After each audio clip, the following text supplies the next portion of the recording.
നിങ്ങൾ ക്ഷമിക്കുകയും അല്ലാഹുവിനെ ഭയപ്പെടുകയും ചെയ്യുകയാണെങ്കിൽ ഫഇന്ന ദാലിക മിൻ അസ്മിൽ ഉമൂർ, കാര്യങ്ങളിൽ ഏറ്റവും യോഗ്യതയുള്ള ഏറ്റവും നല്ല പവറുള്ള ഫേമായ കാര്യം നിങ്ങൾ ക്ഷമിക്കലാണ്, അല്ലാഹുവിനെ ഭയപ്പെടലാണ്.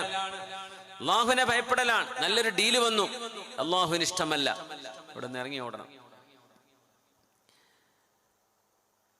എൻ്റെ സുഹൃത്തൊരു കഥ പറഞ്ഞു. അദ്ദേഹം ഒരു നാടിൻ്റെ പേരൊന്നും പറയാൻ പറ്റില്ല, ഇപ്പോഴത്തെ കാലം അങ്ങനെയാണ്. അദ്ദേഹം ഹോട്ടലിൽ താമസിക്കുക. അപ്പോൾ കോള് വന്നു.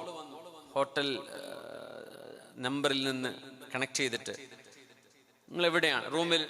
റൂമിലാണ്. ഉറങ്ങാണോ? അല്ലേ. നിനക്ക് എന്താ വേണ്ടത്? അപ്പോൾ ഒരു പെൺകുട്ടിയാണ്. ഞാൻ നിങ്ങളുടെ റൂമിലേക്ക് വരാണ്. എന്തിനു വരുന്നു? ഞാൻ നിങ്ങളുടെ അടുത്ത് വരുന്നു, എനിക്ക് കാണണ്ട. അപ്പൊ അവളുടെ ശരീരവും അവരുടെ സൗന്ദര്യവും വിശദീകരിക്കുകയാണ്. എന്തിന്?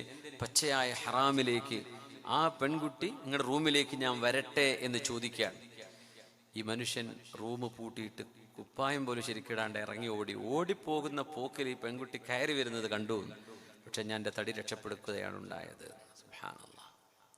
ഇൻ തസ്ബിറു വതത്തഖൂ, നിങ്ങൾ അല്ലാഹുവിനെ ഭയപ്പെടുകയും ക്ഷമിക്കുകയും ചെയ്യുകയാണെങ്കിൽ ഫഇന്ന ദാലിക മിൻ അസ്മിൽ ഉമൂർ, ആൺകുട്ടികൾ ചെയ്യുന്ന പണിയാണത്. അതാണ് ആണത്തം എന്ന് പറയുന്നത്. തിന്മകൾക്ക് നിന്നുകൊടുക്കലല്ല, തിന്മകൾക്ക് വഴിപ്പെടലല്ല. ഞാൻ അല്ലാഹുവിനെ ഭയപ്പെടുന്ന ഒരു പുരുഷനാണ്, ഞാൻ അല്ലാഹുവിനെ ഭയപ്പെടുന്ന ഒരു സ്ത്രീയാണ്, ഞാൻ അല്ലാഹുവിനെ ഭയപ്പെടുന്ന ഒരു സ്റ്റുഡന്റാണ്, ഞാൻ ആ തിന്മയ്ക്കില്ല എന്ന് പറയാൻ നമ്മുടെ വിദ്യാർത്ഥിനികൾക്കും നമുക്കും സാധിക്കണം.